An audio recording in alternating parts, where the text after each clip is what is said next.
teman-teman, perkenalkan nama saya Sinta Margendi dengan nomor induk mahasiswa 854478852. Saya dari Prodi Pendidikan Guru Sekolah Dasar di Universitas Terbuka UPBJJ Samarinda.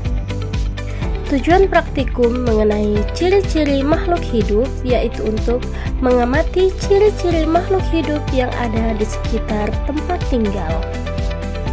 Adapun alat dan bahannya, yang pertama ada alat tulis, yang kedua ada panel pengamatan, dan yang ketiga adalah alam sekitar sebagai objek pengamatan saya. Baiklah, sekarang saya akan mengamati 10 makhluk hidup yang ada di alam sekitar. Yang pertama ada ayam, ada bebek, ada kucing, ada anjing, dan ada ikan. Untuk tumbuhan, ada putri malu, lalu ada pohon kelapa,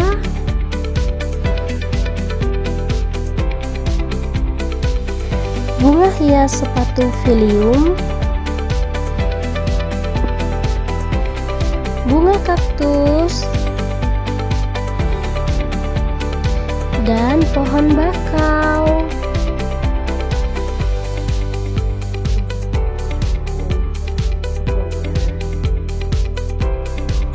Ini adalah kucing. Ia bergerak, bernafas, perlu makan, tumbuh, dan berkembang, sama seperti hewan lainnya, seperti ayam, bebek, ikan, dan anjing. Ini tumbuhan putri malu. Ia juga bergerak dan bereaksi terhadap rangsang, dapat bernafas, memerlukan makanan, tumbuh, dan berkembang. Sama seperti pohon kelapa, pohon bakau, bunga sepatu, dan bunga kaktus.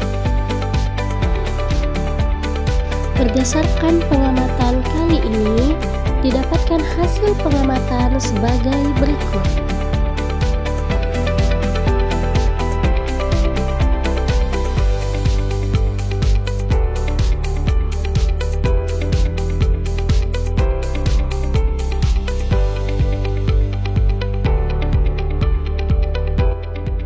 Semua tumbuhan seperti putri malu, pohon kelapa, bunga sepatu, bunga kaktus, dan pohon bakau memiliki ciri-ciri makhluk hidup seperti bergerak dan bereaksi terhadap rangsang, bernafas, dan memerlukan nutrisi, lalu tumbuh dan berkembang.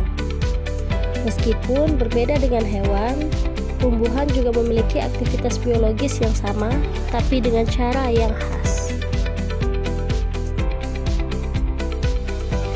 Dalam praktikum kali ini, saya belajar bahwa semua makhluk hidup, baik hewan maupun tumbuhan, memiliki ciri-ciri dasar kehidupan.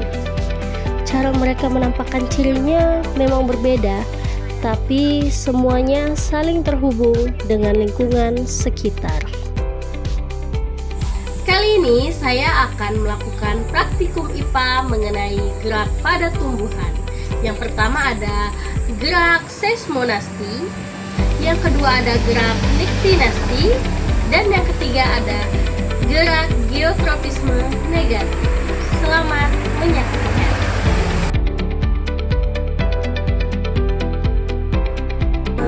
Adapun alat dan bahannya, yang pertama ada label, kemudian kaktus yang akan diselimuti dengan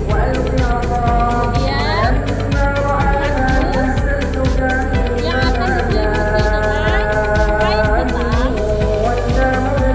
kemudian ada garis, stopwatch,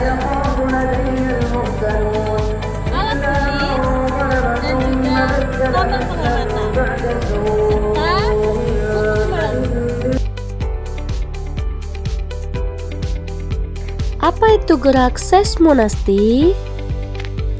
Gerak seismonasti pada putri malu adalah gerakan menutup dan menguncupnya daun tanaman saat menerima rangsangan sentuhan atau getaran. Berikut adalah contoh gerak seismonasti sentuhan halus. Langkah pertama, sentuh pelan daun putri malu menggunakan mistar. Nyalakan stopwatch beberapa saat, tunggu hingga daun putri malu mekar sempurna kembali. Gerakan halus membutuhkan 4 menit 27 detik untuk berkembang sempurna kembali. Kemudian catat hasil waktunya pada lembar pengamatan. Berikut merupakan contoh gerak seismonasti sentuhan sedang. Langkahnya sama dengan sebelumnya. Sentuh sedang daun putri malu menggunakan mistar. Nyalakan stopwatch lalu tunggu beberapa saat. Kemudian, catat hasil waktunya pada lembar pengamatan. Selanjutnya adalah contoh gerak seismonasti sentuhan kasar. Langkah-langkahnya yaitu sentuh kasar daun putri malu menggunakan mistar. Lalu, nyalakan stopwatch dan tunggu beberapa saat. Dari sentuhan kasar membutuhkan waktu 8 menit 17 detik untuk mekar kembali. Kemudian catat hasilnya pada lembar pengamatan. Selanjutnya adalah gerak niktinasti. Apa itu gerak niktinasti? Gerak niktinasti adalah jenis gerak tidur pada tumbuhan yang dipicu oleh rangsangan suasana gelap yang menyebabkan daun atau bunga menutup. Pertama, pilih 2 tanaman putri malu, lalu kuncupkan keduanya.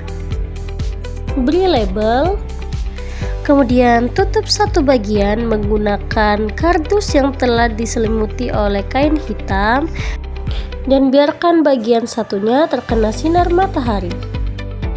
Selanjutnya, nyalakan timer selama 30 menit.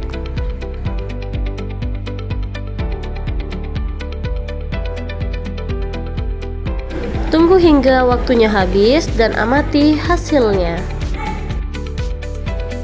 Setelah 30 menit dapat diamati bahwa yang berlabel A atau terkena sinar matahari akan terbuka, sedangkan yang berlabel B akan tetap tertutup.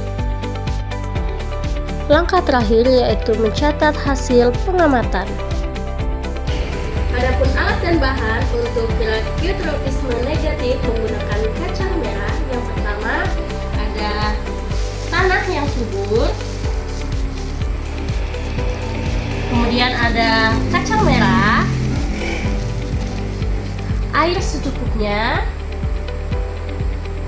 ada wadah atau pot, bisa menggunakan pot yang telah dibolongi ini. Kemudian ada alat tulis dan tabel pengamatan. Langkah pertama, masukkan tanah ke dalam 2 wadah. Lalu masukkan benih kacang merah ke dalam 2 wadah tersebut. Beri air secukupnya. Wadah dalam posisi horizontal dan vertikal. Geotropisme negatif adalah gerak pertumbuhan batang atau tunas yang arahnya menjauhi pusat bumi atau melawan gaya gravitasi. Gerak ini membuat tunas kacang merah selalu tumbuh ke atas meskipun biji kacang merah ditanam miring atau terbalik. Berikut ini adalah kesimpulan dari gerak seismonasti, niktinasti, dan geotropisme negatif.